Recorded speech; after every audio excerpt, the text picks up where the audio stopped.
Zaman dahulu kala, hiduplah seorang anak perempuan. Anak perempuan ini selalu memakai tudung merah. Itulah mengapa semua orang memanggilnya si tudung merah. Sayang! Ya, Ibu? Nenekmu kan sedang sakit. Maukah kau membawakannya kue dan herbal segar yang kupetik dari hutan? Tentu saja aku mau, Bu. Anak perempuan itu tentu saja dengan tudung merahnya memulai perjalanannya ke rumah nenek.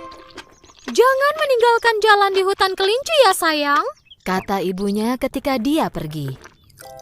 Si tudung merah mulai berjalan di dalam hutan sambil bernyanyi dengan riang. Aku penasaran kenapa disebut hutan kelinci.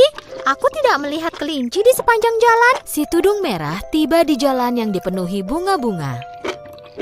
Ada berbagai macam bunga warna-warni. Aku harus memetik bunga untuk nenek. Dia pasti senang. Sementara si tudung merah memetik bunga, dia tidak menyadari bahwa dia telah melenceng dari jalannya.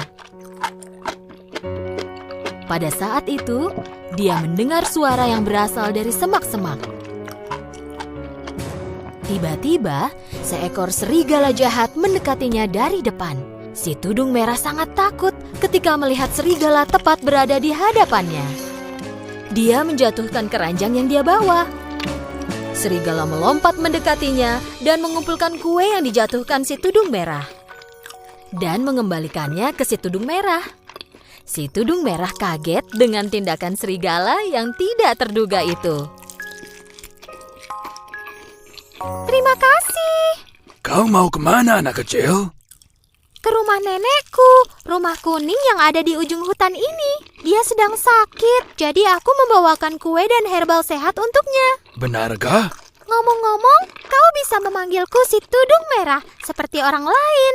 Aku akan pergi duluan dan memberitahu nenekmu bahwa kau sedang menuju rumahnya. Jadi kau bisa melanjutkan untuk memetik bunga yang cantik ini. Tepat saat itu, serigala mendengar letusan senapan pemburu yang datang dan lari secepat yang dia bisa. Si tudung merah melihat sekeliling dan mulai menangis. Dia sadar bahwa dia tersesat. Mendengar suara tangisannya, pemburu datang dan mendekati si tudung merah. Apa yang kau lakukan sendirian di sini, anak kecil? Di sini sangat berbahaya. Aku mencari serigala jahat yang sudah lama kuburu. Si tudung merah sangat malu karena tidak mendengarkan nasihat ibunya dan pergi meninggalkan jalan di hutan kelinci. Jadi dia tak bisa memberitahu pemburu bahwa dia bertemu si serigala. Begini, aku membawakan kue untuk nenekku yang sakit. Dia tinggal di ujung hutan ini dan aku tersesat. Kalau begitu, biar ku antar kau ke rumah nenekmu. Mereka mulai berjalan bersama-sama. Dan tepat saat itu, serigala mengambil jalan pintas dan berhasil tiba dengan cepat di rumah nenek. Serigala mengetuk pintu. Nenek berteriak dari dalam rumah. Siapa itu? Serigala dengan mengubah suaranya menjawab. Ini aku, Nek, si tudung merah. Aku membawakanmu kue dan herbal segar dari hutan. Pintunya tak terkunci, sayang. Masuk saja. Serigala tersenyum dan langsung masuk melalui pintu yang terbuka.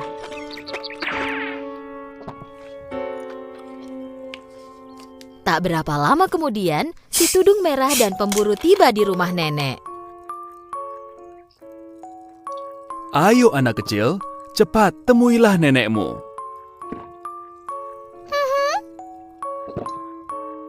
Pemburu pun kembali pulang. Si tudung merah mengetuk pintu. Neneknya berteriak dari dalam rumah. Siapa itu?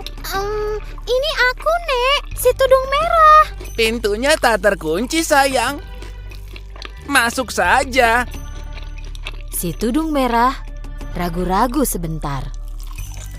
Karena suara yang dia dengar sedikit berbeda dari suara neneknya. Dia lalu ingat bahwa neneknya sedang sakit. Suara nenek mungkin seperti itu karena dia sedang sakit. Si tudung merah membuka pintu lalu masuk ke dalam rumah. Serigala yang memakai pakaian nenek dengan topi tidur dan kacamata nenek berbaring di tempat tidur. Dia juga menutup tirai sehingga di dalam terlihat gelap dan si tudung merah tidak dapat mengenali dia. Terima kasih sayang, telah repot-repot ke sini untuk membawakan makanan untukku. Kemarilah mendekat supaya aku bisa memelukmu. Kemarilah sayang, mendekatlah. Si tudung merah meletakkan keranjangnya di lantai, tapi dia tidak mendekat ke tempat tidur karena neneknya terlihat berbeda. Kenapa tanganmu sangat panjang, Nek? Supaya aku bisa memelukmu dengan lebih baik. Kenapa telingamu besar sekali? Supaya aku bisa mendengarmu dengan lebih baik. Tapi kenapa matamu besar sekali? Supaya aku bisa melihatmu dengan lebih baik. Kenapa gigimu terlihat tajam sekali, Nek? Supaya aku bisa memakanmu dengan lebih baik. Serigala melompat dari tempat tidur dan menangkap si tudung merah. Si tudung merah menyadari bahwa yang berbaring di tempat tidur bukan neneknya, tapi serigala jahat yang ditemuinya di jalan tadi. Tolong aku! Pemburu mendengar jeritan si tudung merah. Tolong aku! Dan langsung berlari ke rumah nenek. Masuk melalui pintu yang terbuka dan segera menangkap serigala jahat. Akhirnya aku menangkapmu, serigala jahat. Sekarang kau ada di tanganku. Pemburu membelah perut serigala dan menyelamatkan nenek. Terima kasih telah menyelamatkan kami, Tuan Pemburu. Sama-sama. Tapi berjanjilah anak kecil, kau tak akan pernah lagi melupakan nasihat ibumu.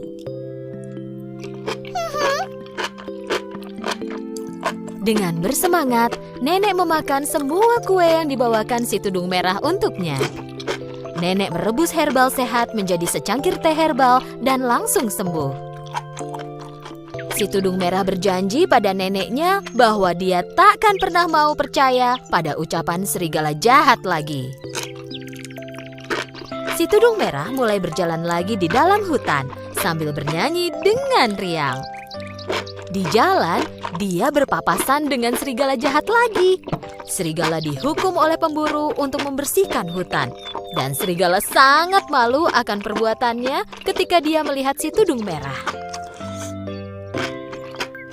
Hutan kelinci kini dipenuhi sukacita, kelinci dan bunga-bunga sama seperti sebelumnya.